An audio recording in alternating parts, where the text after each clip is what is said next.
First of all, excuse my back.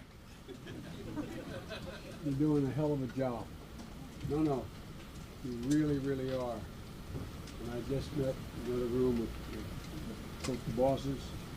And, you know, one of the things that I think is so important is that there's a lot, over the last 6, 8, 10 years, there's been a loss of faith in government along the way. It just keeps eroding because they wonder whether or not the institutions work.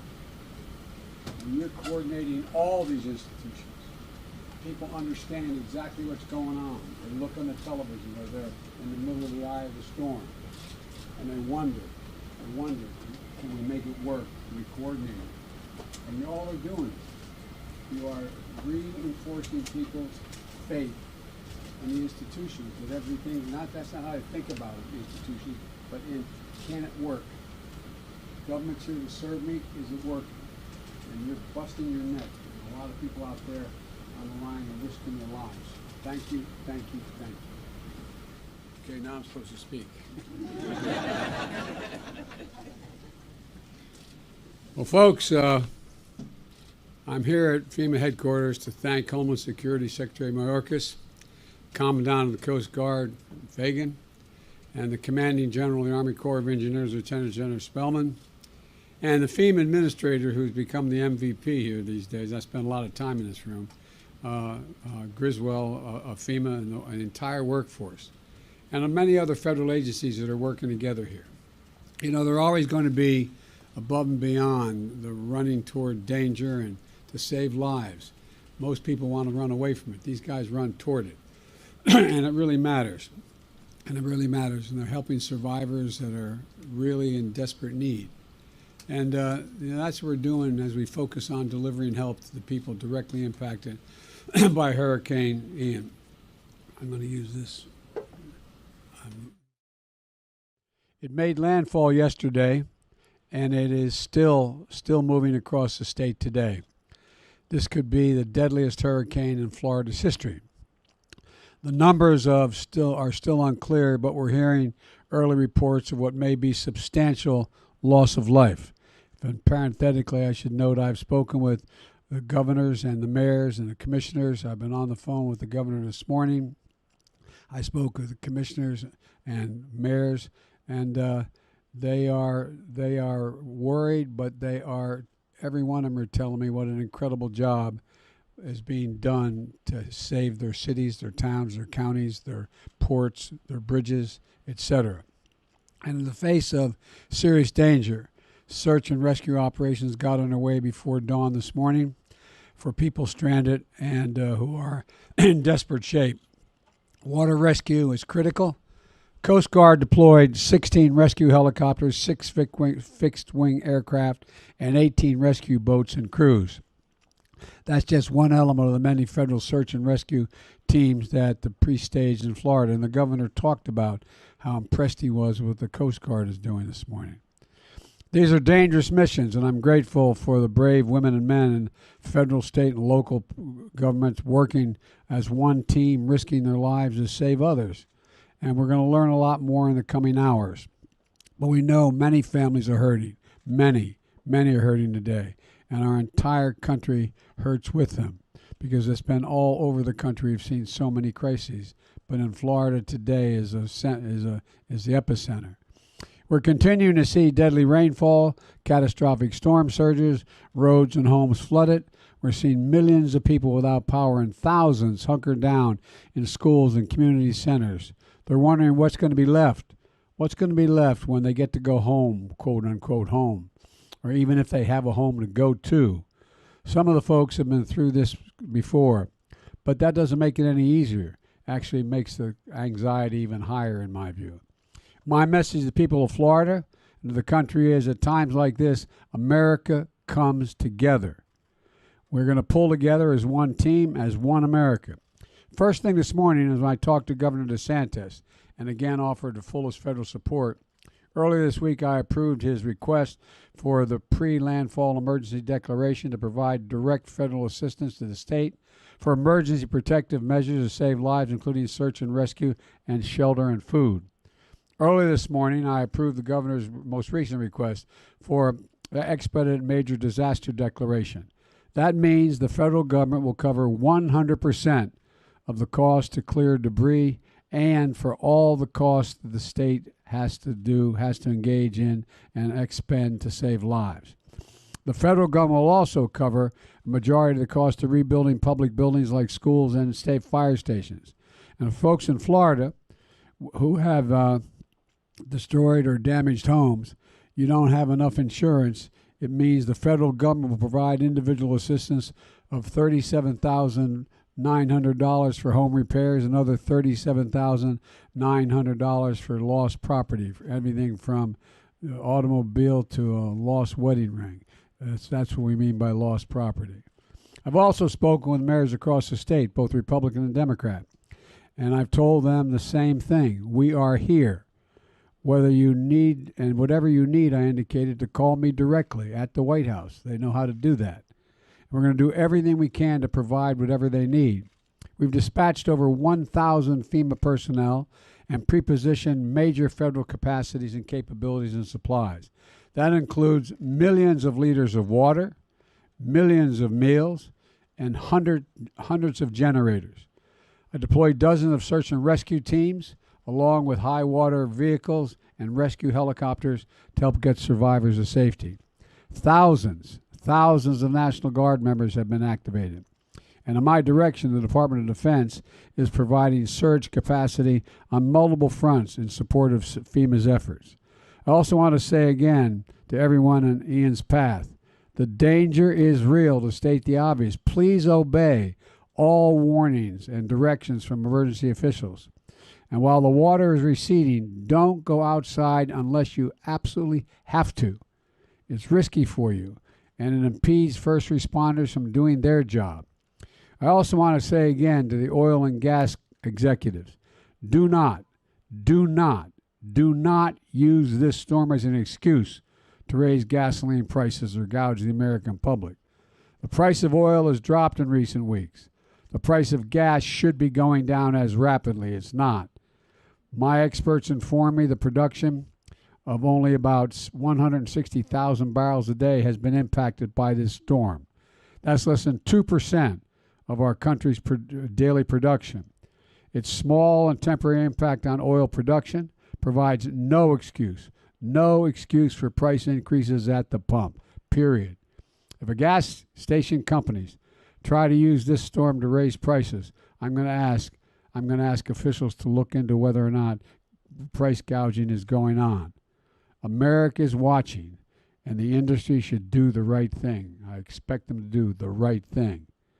And while we're seeing the devastating images in Florida, I want to be clear. To the people of Puerto Rico, we're not gone away. I am committed to you and the recovery of the island. We'll stand by you for however long it takes to get it done.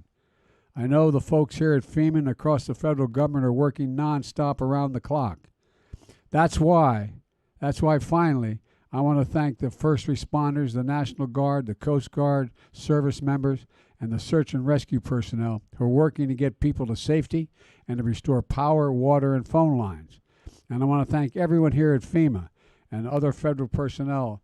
I've seen you in action all across the country, from the West Coast to the Northwest to the Northeast to down in Louisiana, all across this country.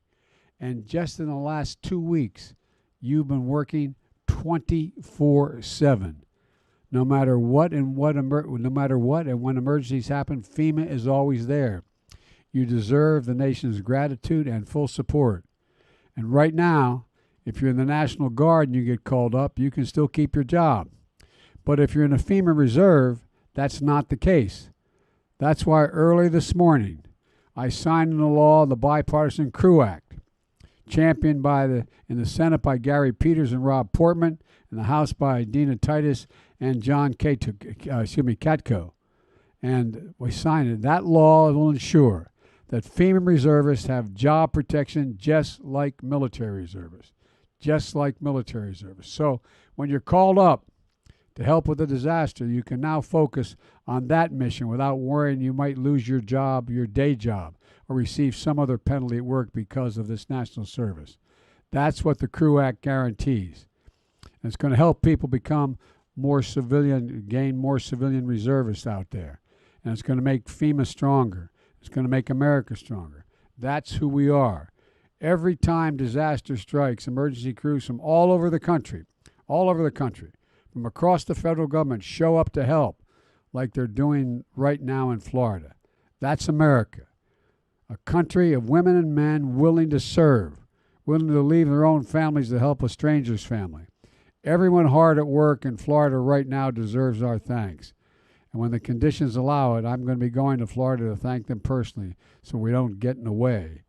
I'll do our best. We're going to do our best to build Florida back as quickly as possible, but we're not going to be leaving. We're going to build it back with the state and local government. However long it takes, we're going to be there. That's my commitment to you. I want to now turn it over to Secretary Mayorkas. Sure. Mr. President, do you plan to meet with Governor Santos when you're down there? I'll meet with everybody who's around. The answer is yes, if he wants to meet. Do you plan to go to Puerto Rico as well? That's my intention. Thank you very much, Mr. President. Our hearts go out to the people in the affected areas. At DHS, our highest priority is the preservation of life and safety.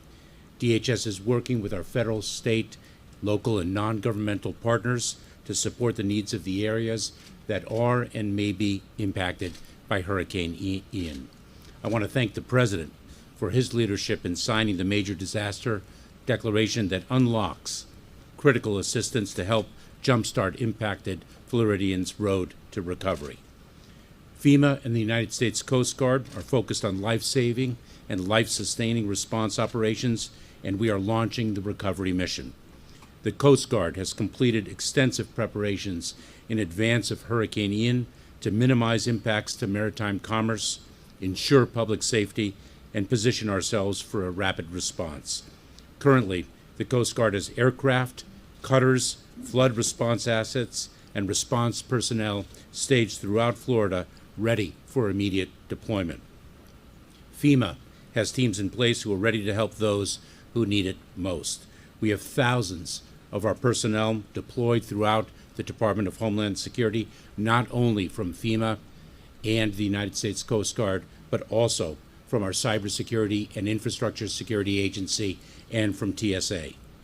Today, I will be activating the DHS Surge Capacity Force so that we can bring to bear additional personnel from across the department to support disaster survivors in Florida. When a catastrophic event hits, DHS approaches response and recovery work with the full expanse of our resources and our capabilities. Our work in support of those affected by Ian will continue in the days, weeks, and months to come. This is not just a here today and gone tomorrow. We are here, as the President has articulated, throughout the need for full recovery. In that regard, with respect to Puerto Rico, as the President mentioned yesterday, I approved a temporary and targeted Jones Act waiver to ensure that the people of Puerto Rico have sufficient diesel to run generators needed for electricity and the functioning of critical facilities as they recover from Hurricane Fiona. We are in it for the long haul. Now, it's my pleasure to turn it over to Administrator Deanne Criswell of FEMA. Thank you, Mr. Secretary. I would first like to, again, begin by thanking the President for being here in FEMA's National Response Coordination Center. This is the heartbeat of what we do right here. This is where we bring the federal family together. These are some amazing public servants. I'd also like to thank the President for signing the CREW Act earlier this morning. Mr. President, behind us here are dedicated public servants from across the federal family. Behind us are the dedicated public servants who have been working tirelessly, day in and day out, to get help to those who need us most. These are the dedicated public servants who have put the needs of others before their own. And these are the public servants that we count on to respond to America's worst day. This is what the full force of the federal family looks like right here behind me. I'd like to recognize every single person here, as well as those on the ground in Florida and those supporting from our Region 4 office in Atlanta, for the extraordinary efforts that they have put forth during this historic emergency response. So we have been brought together here in a moment when millions of Floridians are navigating the aftermath of what is going to be one of the most catastrophic events they've experienced. My heart aches for those people who have been in the path of Hurricane Ian, for the lives that have been forever changed by this storm, and for the communities that will simply never be the same. America woke up this morning to images like Naples, Punta Gorda, and Cape Coral submerged underwater, homes across Fort Myers that have been torn from their foundations, and boats that have been found blocks away from where they were moored. But Hurricane Ian is still a very life-threatening storm. We are expecting the storm to continue making its way to Georgia, South Carolina, and into North Carolina, maintaining tropical storm force winds, deadly storm surge, and rainfall of up to 12 inches. As many have said, Hurricane Ian is going to be a storm that we talk about for decades. But from the moment Hurricane Ian became a threat, we already had the right teams in place who were ready to answer the call of those that need us most. To the heroic first responders and search and rescue teams that have been running towards danger to save lives, to the brave medical teams providing compassionate and life-saving care, to the local, state, and federal emergency managers working side by side to tackle challenge after challenge, to our meteorological partners who have been providing us with critical weather data hour after hour, and to the voluntary partners providing food and shelter to those who have just lost everything. I thank you, all of you. We thank you, and our nation thanks you. Now, we know that the next few days are going to be difficult. We have some very complex problems that we are going to have to solve. But like I said, we have the right teams in place who are ready to help those who need us most. And as I shared with the President just moments ago, search and rescue missions are already taking place across the impacted areas by land, air, and sea. We have teams ensuring critical health facilities like hospitals and adult care facilities have the support they need to care for their patients or evacuate them if still needed. We have power restoration teams making their way into devastated communities that help bring communities back online. And while we are focused on life-saving and life-sustaining response operations, we are already launching our recovery mission. An interagency recovery group is already planning for the long-term recovery needs, such as housing, debris removal, and critical infrastructure repair, as we know this is going to be a complex recovery. As you heard already, the President signed overnight a major disaster declaration that unlocks critical assistance to help these communities jumpstart their road to recovery.